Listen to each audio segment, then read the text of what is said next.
அன்பின் பிதாவே, இந்த காலை வேளைக்கா உமக்கு நன்றி செலுத்துகிறோம். ஆண்டவரே ஸ்தோத்திரம். ஆண்டவரே, ஒருவராய் பெரிய அதிசயங்களை செய்கிறவரை துதியுங்கள், அவர் கிருபை என்றும் உள்ளது என்று சொல்லப்பட்டபடி, ஆண்டவரே நீர் பெரிய அதிசயமான கிரியைகளை செய்கிற தேவன். ஆண்டவரே ஸ்தோத்திரம். ஆண்டவரே அப்பாமை துதிக்கிறோம், ஸ்தோத்தரிக்கிறோம். ஆண்டவரே ஜீவனுள்ள தேவனே மை துதிக்கிறோம், ஸ்தோத்தரிக்கிறோம். உம்முடைய கரத்தின் வல்லமையை நாங்கள் அறிந்து கொள்ள எங்களுக்கு கிருபை செய்யுங்க. உம்முடைய நாமத்தை ஆண்டவரே பிரஸ்தாபப்படுத்துகிற எந்த ஸ்தானத்திலும் நான் வந்து உங்களை ஆசிர்வதிப்பேன் என்று சொன்ன தேவன் எங்க ஒவ்வொருவரையும் ஆசிர்வதித்து வழிநடத்தும்படியாய் ஜெபிக்கிறான். இந்த நாளின் வேத தியானத்தை எங்களுக்கு ஆசிர்வதித்து தாங்க. நேசிக்கிற இயேசு கிறிஸ்துவின் இனிய நாமத்தில் கேட்கிறோம் பிதாவே, ஆமே. யோசுவா 4வது அதிகாரம் 8வது வசனம். யோசுவா கட்டளையிட்டபடி இஸ்ரவேல் புத்திரர் செய்து கர்த்தர் யோசுவாவோடு சொன்னபடியே இஸ்ரவேல் புத்திரருடைய கோத்திரங்களில் இலக்கத்துக்கு சரியாக 12 கற்களை யோர்தானின் நடுவில் எடுத்து அவைகளை தங்களோடு கூட அக்கறைக்கு கொண்டு போய் தாங்கள் தங்கின இடத்திலே வைத்தார்கள். ஆண்டவர் சொன்னபடி அப்படியே கீழ்ப்படிஞ்சு அந்த ஆசாரியர்கள் நின்ன யோர்தான்ல நடுவுல நின்ன இடத்துல இருந்த 12 கற்களை எடுத்துட்டு வந்து அவங்க தங்கி இருந்த இடத்துல அதை வைத்தார்கள். ஆண்டவரோட வார்த்தைக்கு கீழ்ப்படிஞ்சாங்க. யோர்தானின் நடுவிலும் உடன்படிக்கை பெட்டி சுமந்த ஆசாரியர்களின் கால்கள் நின்ற இடத்திலே யோசுவா 12 கற்களை நாட்டினான். யோர்தானின் நடுவிலும் அங்கேயும் அவங்க நின்ன இடத்திலையும் அடையாளமாக 12 கற்களை யோசுவா நாட்டினான். அவைகள் இந்நாள் மட்டும் அங்கே இருக்கிறது. அது அடையாளமா அப்படியே இந்த நாள் வரைக்கும் இருக்குது. மோசே யோசுவாவுக்கு கட்டளையிட்டு இருந்த எல்லாவற்றின் படியும் ஜனங்களுக்கு சொல்லும்படி கர்த்தர் யோசுவாவுக்கு கட்டளையிட்டவைகளெல்லாம் செய்து முடிக்கும் மட்டும் பெட்டியை சுமக்கிற ஆசாரியர் யோர்தானின் நடுவே நின்றார்கள். ஜனங்கள் தீவிரித்து கடந்து போனார்கள். மோசே யோசுவாவுக்கு என்னெல்லாம் கட்டளையிட்டாரோ அத ஜனங்களுக்கு சொல்லணும்.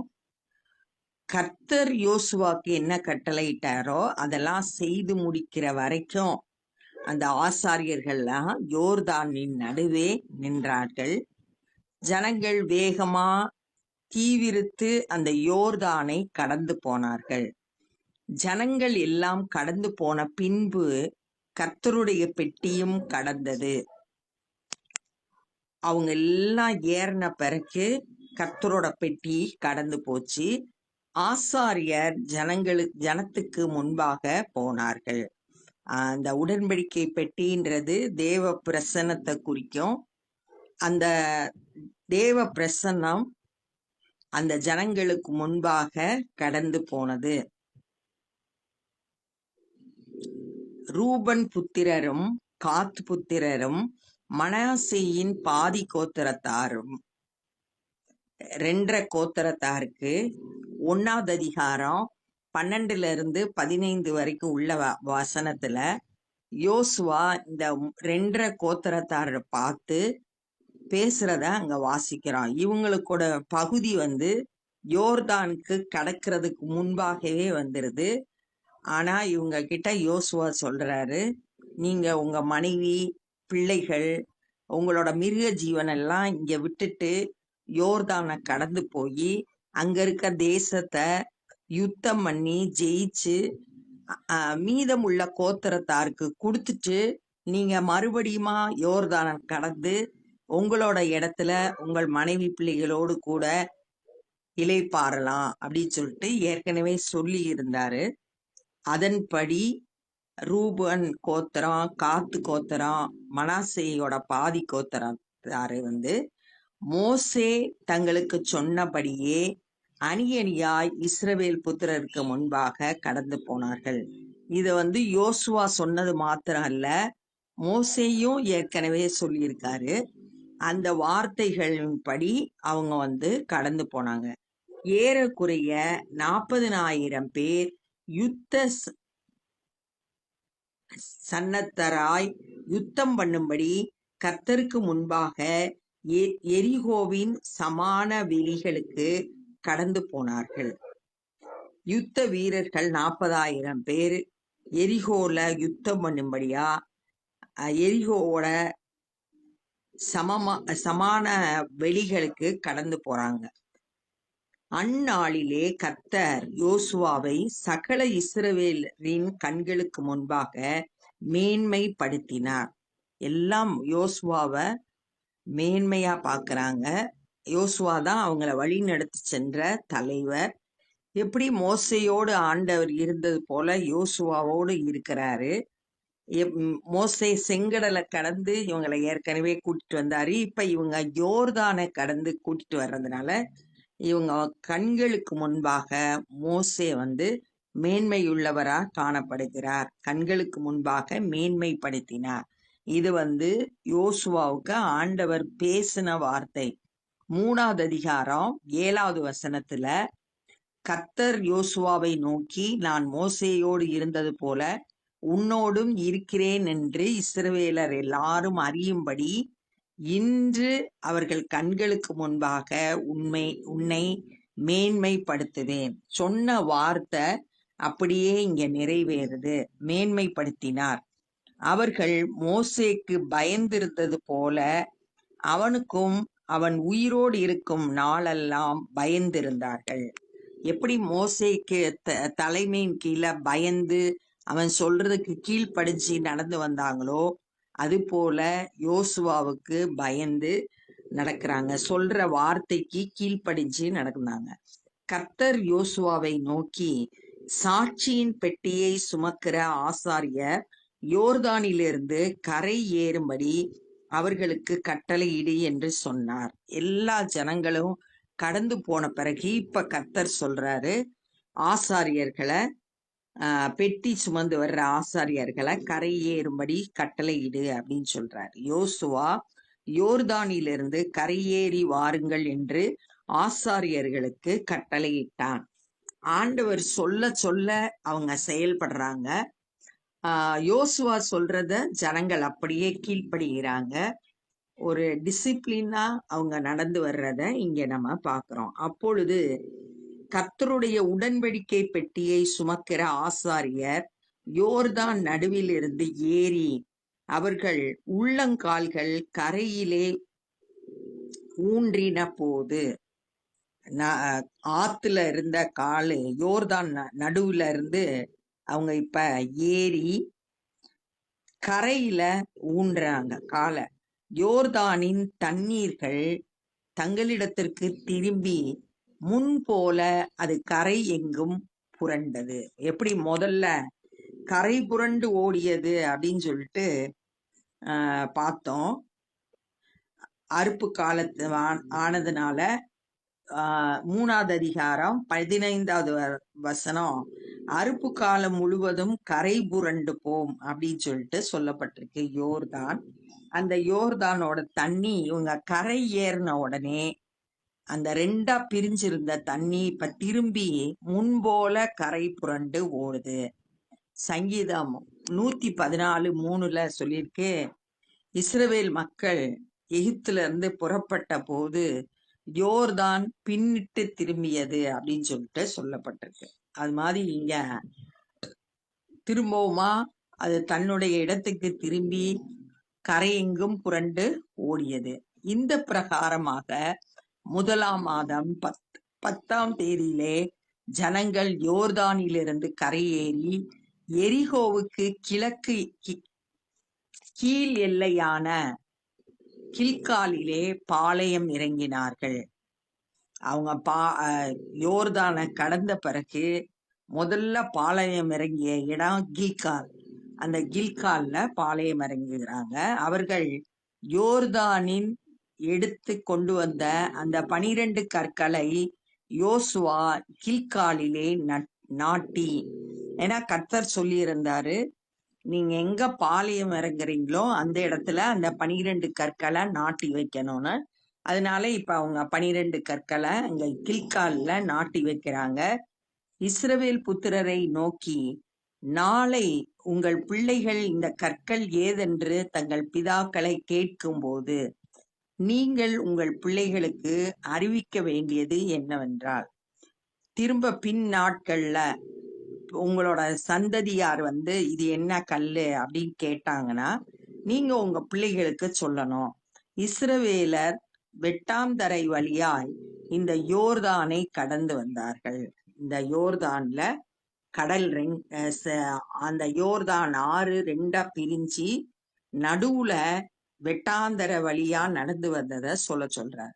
பூமியின் சகல ஜனங்களும் கர்த்தருடைய கரம் பலத்ததென்று அறியும்படிக்கும், பூமியில இருக்க எல்லா ஜனங்களும் கர்த்தரோட கரம் பலத்தது, கர்த்தரோட கரம் தான் இதை செஞ்சது, அது கர்த்தரோட கரம் பலத்தது என்பதையும் அறியணும்.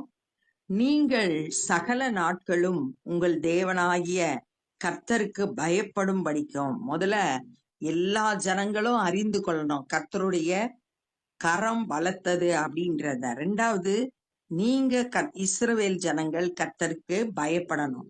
அந்த பயப்படும்படிக்கும் உங்கள் தேவனாகிய கர்த்தர் சிவந்த சமுத்திரத்தின் தண்ணீரை நாங்கள் கடந்து தீரு மட்டும் எங்களுக்கு முன்பாக வற்றி போக பண்ணினது போல, ஏற்கனவே மோசே மூலம் வழி நடத்தி வரும்போது அவங்க சிவந்த சமுத்திரத்தை தண்ணீரை கடந்து வந்தாங்க, வற்றி போக பண்ணினது போல, அதுவும் அந்த மாதிரி ரெண்டா பிரிஞ்சு நடுவுல வெட்டாந்தரிய வழியாதான் கடந்து வந்தாங்க. அது போல உங்கள் தேவனாகிய கர்த்தர் யோர்தானின் தண்ணீருக்கும் செய்து, இப்ப ஆண்டவர் யோர்தானோட தண்ணீரை ரெண்டாவது பிரித்து அதை உங்களுக்கு முன்பாக நீங்கள் கடந்து தீரும் அளவும் வற்றி போக பண்ணினார் என்று அறிவிக்க கடவீர்கள். எப்படி செங்கடலை பிளந்து பாதை கொடுத்தாரோ அது போல யோர்தானையும் கடந்து பிளந்து எங்களுக்கு வெட்டாந்தரையா வற்றி போக பண்ணி அந்த வெட்டாந்தர வழியா நடக்க பண்ணினார் அப்படின்றத அறிவிக்க கடவீர்கள். பின்வரும் சந்ததிக்கு இது அடையாளமா வைக்கப்பட்டு அவங்களுக்கும் இத சொல்லுங்க அப்படின்னு சொல்லிட்டு கர்த்தர் இஸ்ரவேல் ஜனங்களை பார்த்து சொல்றத இந்த நாள்ல நம்ம தியானிச்சோம். யோசுவா மூலம் இந்த நாள்ல இஸ்ரவேல் மக்களோடு ஆண்டவர் பேசுகிற வார்த்தையை இந்த நாள்ல தியானிச்சோம். இப்ப இந்த நாள்ல என்ன நம்ம கற்றுக்கொண்டோம்னா, இஸ்ரவேல் மக்கள் அந்த 12 கற்களை சுமந்து வந்தாங்க. அந்த 12 கோத்திரத்துல 12 பேரை தேர்ந்தெடுத்து அவங்க யோர்தானின் நடுவுல இருந்து 12 கற்களை எடுத்து வந்தாங்க. யோசுவா அவங்களுக்கு சொன்னதெல்லாம் செய்து முடிக்கிற மட்டும் ஆசாரியர்கள் யோர்தான் நடுவுல நின்னாங்க. ஜனங்கள் கடந்து போன பிறகு இந்த ரூபன் கோத்திரம், ரூபன் புத்திரர், காத்து புத்திரர், மனாசையின் பாதி கோத்திரத்தார், இவங்கெல்லாம் இஸ்ரவேல் புத்திரருக்கு முன்பாக கடந்து போனாங்க. யுத்த வீரர்கள் 40,000 பேர் கடந்து போனாங்க. கர்த்தர் யோசுவாவை இஸ்ரவேல் மக்களுக்கு கண்களுக்கு முன்பாக மேன்மைப்படுத்தினார். அதனால ஜனங்கள் அவனுக்கு பயந்து இருந்தாங்க, அவன் வார்த்தைக்கு கீழ்ப்படிஞ்சாங்க. கர்த்தர் யோசுவாவை நோக்கி சொன்னாரு, இப்ப ஆசாரியர்களை யோர்தான கடந்து சொல்லு அப்படின்னு சொன்ன உடனே அதே வார்த்தைய யோசுவா ஆசாரியர்களுக்கு கட்டளையிட்ட போது அவங்க கரை ஏறினாங்க. யோர்தான் பழையபடி ஒன்னா சேர்ந்து கரை புரண்டு ஓடியது. இவங்க அடுத்து பாளையம் இறங்குற இடம் கில்கால். அந்த கில்கால்ல யோசுவா அந்த 12 கற்களை நாட்டி இஸ்ரவேல் மக்களை பார்த்து சொல்றாரு, நாளைக்கு உங்க பிள்ளைகள் இதை என்ன அப்படின்னு கேட்டா, எங்களை கர்த்தர் இந்த யோர்தான எப்படி சிவந்த சமுத்திரத்தை வெட்டாந்தர வழியா கடந்து செல்ல வைத்தாரோ அது போல யோர்தானையும் வற்றி போக பண்ணி வெட்டாந்தரை வழியா கடந்து போக பண்ணாரு. இதன் மூலம் சகல ஜனங்களும் கர்த்தருடைய கரம் பலத்ததென்று அறிந்து கொண்டாருங்க. சகல நாட்கள்லும் இஸ்ரவேல் மக்கள் கர்த்தருக்கு பயப்படும்படியாகவும் இதெல்லாம் நடந்துச்சு அப்படின்றத அறிவிக்கணும் அப்படின்றத சொன்னாங்கன்றத இந்த நாள்ல கற்றுக்கொண்டோம். இப்ப நம்ம ஜெபம் பண்ண போறோம். அன்பின் பிதாவே, இந்த நாள்ல நாங்க கற்றுக்கொண்ட அந்த வேத பகுதிக்காய் நன்றி செலுத்துகிறோம். இஸ்ரவேல் மக்கள் ஆண்டவரே யோசுவா சொன்னதை அப்படியே கீழ்ப்படிந்து நடந்ததை நாங்க தியானித்தோம். ஆண்டவரே உம்முடைய வார்த்தைக்கு நாங்களும் கீழ்ப்படுகிறவர்களாய், ஆண்டவரே உம்முடைய சித்தத்தை செய்கிறவர்களாய், உம்முடைய வல்லமையான கரத்தை ஒவ்வொரு நாளும் நாங்கள் அறியும்படியா எங்களுக்கு கிருபை செய்யுங்க. ஆண்டவரே உமக்கு பயப்படுற பயத்தை எங்க ஒவ்வொருவருக்கும் தந்தருளுங்க. உமக்கு ஆண்டவரே பயந்து கீழ்ப்படிந்து பரிசுத்தமாய் வாழ எங்களை அர்ப்பணிக்கிறோம். ஆண்டவரே இந்த நாள்ல கூட சுவிசேஷ பணியை செய்கிற ஒவ்வொருவரையும் பயன்படுத்துங்க. உம்முடைய வல்லமையை ஜனங்கள் அறிந்து உம்மை விசுவாசித்து இலவசமாய் தருகிற ரட்சிப்பை பெற்றுக்கொள்ள கிருபை செய்யுங்க. ஆண்டவரே உம்முடைய வல்லமையான கரம் ஊழியர்களை பலப்படுத்தும்படியாய் ஜெபிக்கிறோம், பயன்படுத்தும்படியாய் ஜெபிக்கிறோம். நாங்களும் உம்முடைய சுவிசேஷ பணியிலே எங்களால் இயன்றதை செய்ய எங்களை அர்ப்பணிக்கிறோம். நேசிக்கிற இயேசு கிறிஸ்துவின் இனிய நாமத்தில் கேட்கிறோம் பிதாவே, ஆமென். என் ஆத்துமாவே கர்த்தரை ஸ்தோத்திரி, என் முழு உலமே பரிசுத்த நாமத்தை ஸ்தோத்திரி. என் ஆத்துமாவே கர்த்தரை ஸ்தோத்திரி, கர்த்தர் செய்த சகல உபகாரங்களை மறவாதே. ஆமென். God bless you.